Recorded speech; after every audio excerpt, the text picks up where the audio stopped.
মা বোনেরা তিনটি আমল করলে ঘরে বৃষ্টির মতো রহমত ও বরকত নাজিল হবে, ঘরের সকল অভাব দূর হবে। আল্লাহ পাক রব্বুল আলামিন ওই ঘরের ভিতরে রিজিকের ভান্ডার খুলে দিবেন, গায়েবীভাবে আল্লাহ পাক রব্বুল আলামিন রিজিকের ব্যবস্থা করবেন। মা বোনরা সকলেই চান ঘরের ভিতরে শান্তি আসুক, স্বামীর সংসারে সুখ আসুক, এটা প্রত্যেকটা মা বোনরা চান, কিন্তু আমরা আমল করতে চাই না। অবশ্যই এই তিনটি আমলের ভিতরে আপনার ঘরের ভিতরে রহমত আসবে, বরকত আসবে, এবং এই বিশেষ করে ঘরের ভিতরে সকলে নামাজিও হবে এবং ইবাদতগার মানুষও হবে।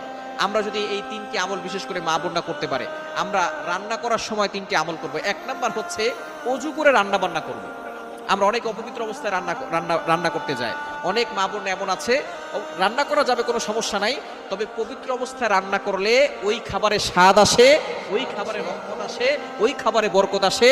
যারা ওই খাবার খায় তাদের ভিতরে আল্লাহর ইবাদত করতে স্বাদ আসে, ইবাদত করতে তাদের মজা লাগে।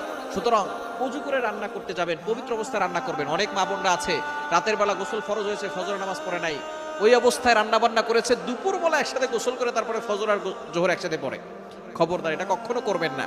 যেই নারী ঘরের ভিতরে ফজরের নামাজ পড়ে না, যেই ঘরে ফজরের নামাজ পড়া হয় না, আল্লাহর কসম করে বলি ওই ঘরে টাকা থাকতে পারে কিন্তু কখনো সুখ থাকতে পারে না। সুখের মালিক আল্লাহ, ওই আল্লাহকে অখুশি করে আপনি কখনো আপনার ঘরের ভিতরে সুখ আনতে পারবেন না। সুতরাং এক নাম্বার হচ্ছে ওযু করে খাবার রান্না করতে যাবেন। দ্বিতীয় নাম্বার হচ্ছে বিসমিল্লাহির রহমানির রহিম বলে প্রতিটি কাজ করবেন। আপনি চাউল ধুয়ে দিচ্ছেন, বলেন বিসমিল্লাহ।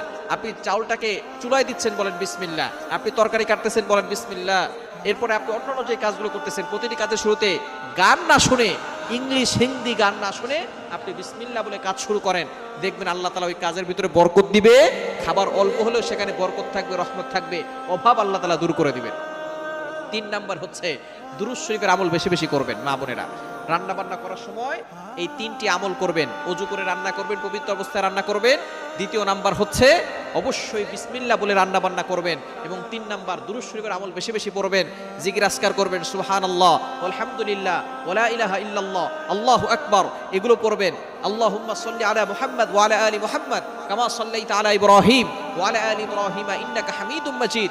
আল্লাহুম্মা বারিক আলা মুহাম্মাদ ওয়া আলা আলি মুহাম্মাদ কামা বারাকতা আলা ইব্রাহিম ওয়া আলা আলি ইব্রাহিম ইন্নাকা হামিদুম মাজিদ। এগুলো পড়ে তারপরে আপনি দেখবেন জিকির আজকার করবেন আর রান্না করবেন, ওই রান্নার ভিতরে বরকত দিবেন, ঘরের অভাব দূর হবে, ঘরের সকলে আপনার রান্না খেয়ে স্বাদও পাবে এবং তারা ইবাদত করে মজাও পাবে।